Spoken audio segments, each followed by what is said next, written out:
What is up guys, Jarv here, back today jumping into Destiny 2. We are back with another This Week in Destiny, giving you the heads up on everything that you can expect for the up and coming week. So if you want to find out more about the return of Iron Banner, the latest featured raids and dungeons, all the weekly rituals, the latest seasonal challenges and what Tess has available for Bright Dust this week, then be sure to stick around and enjoy the video. If you do enjoy the video, be sure to leave a comment and rating down below, and remember to subscribe for more Destiny 2 content. Just over 60% of the viewers on the channel aren't currently subscribed, so make sure to hit that red button and ring that bell to make sure you don't miss an update. But without further delay guys, let's jump into the video.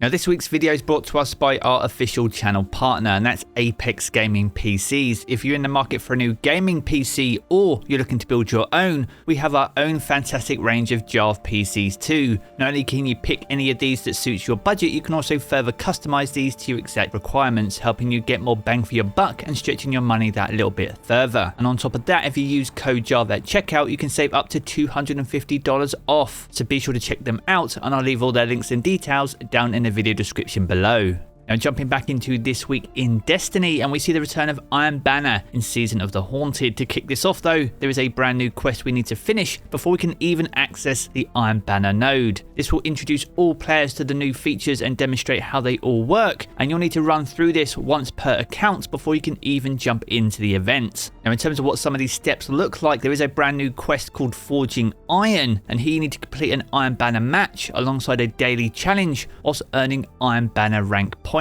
In doing so, you'll be able to collect an Iron Banner engram from Lord Saladin, and alongside that you'll also need to complete matches wearing Iron Banner armor, with each additional piece granting additional progress. Now as for Iron Banner daily challenges, the first 4 days of each Iron Banner week will grant new daily challenges. Now these challenges unlock each day whether you complete them or not, so if you log in on Friday you'll have them all to complete one after the other. Now if this is the case, then the rewards will stack reputational bonuses for the remainder of the week alongside the Pinnacle Iron engram. As for the weekly bounties that we'll be familiar with when it comes to earning pinnacles, these have been deprecated appropriately to balance alongside the daily challenges change. Now alongside those daily challenges, we also see the return of Rift to Destiny. Now Rift is an objective based crucible mode that plays much like a game of soccer or rugby, with the main objective of the game mode being critical to success. Teams of Guardians will need to attempt to take the spark from the middle of the map and take this into the enemy base and dunk it into the enemy rift. One dunk equals 1 point, and the first to make it to 5 or get the upper hand by the 10-minute mark will win the match. Now on top of the introduction of Rift, we also have a brand new seal, the Iron Lord, to earn from Iron Banner. Now Iron Banner is only available twice per season, and Bungie expect it to take between 15 to 20 hours to unlock this particular seal. Now if you ask me, that sounds very much like a challenge, so be sure to let me know your thoughts on that down in the comments below. Now next up we move on to the raid challenge for the Vow of the Disciple, and this one this week is called the Defenses Down. This can be found over in the Upended encounter, which is the third major encounter in this raid. Now to get this challenge done, each player can't kill more than 1 Taken Knight in total throughout the course of the entire fight. Now as a result of this, each player is likely to have to hold a different relic throughout the course of the fight, so excellent communication and coordination will be needed to get this challenge done. But if you can nail it, and we made a full guide on covering exactly how to do it, then you'll be able to get your hands on a second Vow of the Disciple raid chest, and on top of that, an awesome Adept raid weapon. Now next up we move on to a brand new section covering featured activities, and this includes the featured raid and dungeon for the up and coming week. Now these activities will provide an additional source of pinnacle loot, so are well worth doing if you're still on the power grind. Now the featured raid for the up and coming week is the Garden of Salvation, back from Shadowkeep. There's some awesome loot available in this raid, and as we mentioned earlier in the video, it's a great source of pinnacle loot for the up and coming week.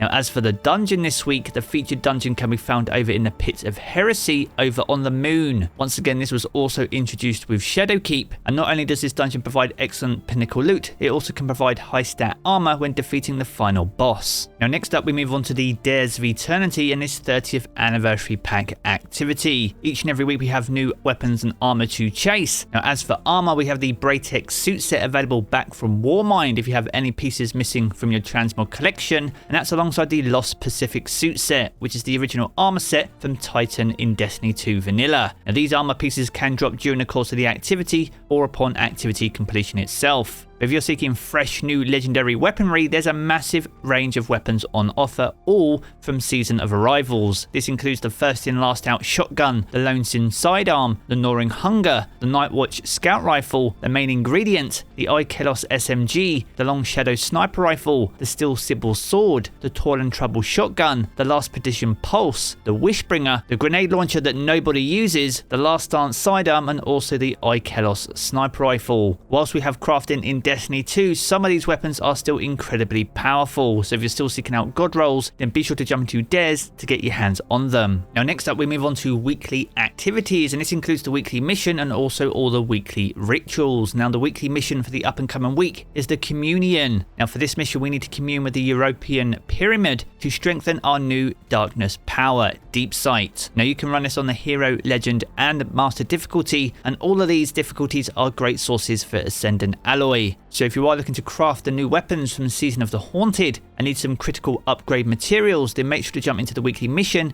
to get that challenge done. As for the rest of the weekly rituals, we have a new Nightfall for the up and coming week. This can be found over on Nessus over in the Insight Terminus. We'll need to take on Kargan to get our hands on some sweet new Nightfall loot. And with the first week of Season 17 providing the Silicon Neuroma, could this week be the week we finally get our hands on the DFA hand cannon or the Horror's Least pulse rifle? The DFA is most definitely one of the most sought after hand cannons in the game, so be sure to let me know if this is something you're chasing down in the comments below. Now as for the Crucible Rotator, Showdown returns to the Crucible. Now as with previous seasons, it's highly likely we'll have a seasonal challenge linked to Showdown, so be sure to jump in to get that seasonal challenge done. Now speaking of seasonal challenges, there are in fact 10 seasonal challenges for week 2 of Season of the Haunted. The first is called Sorrow Bound 2, and we need to complete the Sorrow Bound 2 quest and defeat Cabal with precision final blows. That's alongside Leviathan's chests, and we need to open world chests while exploring the derelict Leviathan. That's alongside the Umbral Focusing 1, where you need to focus equipment at the Crown of Sorrow throughout the course of the season. Next up we have Harvest at Dawn, and here you need to defeat combatants with the Scythe final blows on the derelict Leviathan, and defeating combatants with solar power weapon final blows in server activities. That's alongside the Moon activities, where on the Moon you need to earn progress by completing bounties, patrols, public events and lost sectors, alongside the Lost in the Legend, and here you need to complete a lost sector on Legend difficulty or higher. Next we have Close Range Calibration, and here you need to calibrate close ranged weapons such as sidearms, submachine guns, shotguns, glaives and swords on the Moon, and bonus progress will be granted for rapidly defeating combatants. Next we have Bank, Kill, Repeat, and here you need to earn points by banking moats, defeating blockers and defeating guardians in Gambit. Next up we have Iron Sharpens Iron, and for this you need to complete Iron Banner matches and you earn bonus progress for wins. And the final challenge for this week is called Anti-Cabal Sweep, and here you need to defeat Cabal combatants in Vanguard playlists or strikes, and you earn bonus progress for defeating tougher combatants. Now with the seasonal challenges out the way, it's time for one of the most important parts of the week, and that's what Tess has available for Bright Dust in week 2 of Season of the Haunted. Now over in the main Bright Dust featured shelf we have the Glow Stick Dance, a new legendary emote that was introduced in Season 17. This has been available for 500 silver, but can be picked up this week for 700 Bright Dust. That's alongside the Molten, which is an exotic weapon ornament for the Dead Messenger grenade launcher. If you didn't pick this up last season, you can pick it up right now for 1250 Bright Dust. Next up we have the Up in Smoke, which is a legendary transmat effect from Season of Dawn. If you missed out on it back in Season 9, you can pick it up right now for 450 Bright Dust. As for the shader this week, this is Nectar Dynamo, back from Season of the Hunt. If you missed out on this back then, you can pick it up this week for 300 Bright Dust. Over in the main Bright Dust store, we have an exotic emote called Spill the Tea. This is once again from Season of the Hunt, so if you missed out on it, you can pick it up this week for 3250 Bright Dust. That's alongside Canned Rage. This is a legendary emote back from Season of the Risen, so if you missed out on this last season, you can pick it up this week for 700 Bright Dust. Next, we have an exotic ghost shell called Izanagi's Shell. This is back once again from Season of the Hunt, so if you're a collector and missed out on it, this will set you back 2850 Bright Dust this week. Next we have a legendary weapon ornament. Tess hasn't sold these in an absolute age, and this one is for the Fixed Odds, which has been reprised this season. This particular ornament is called Unseeing, To Be Known,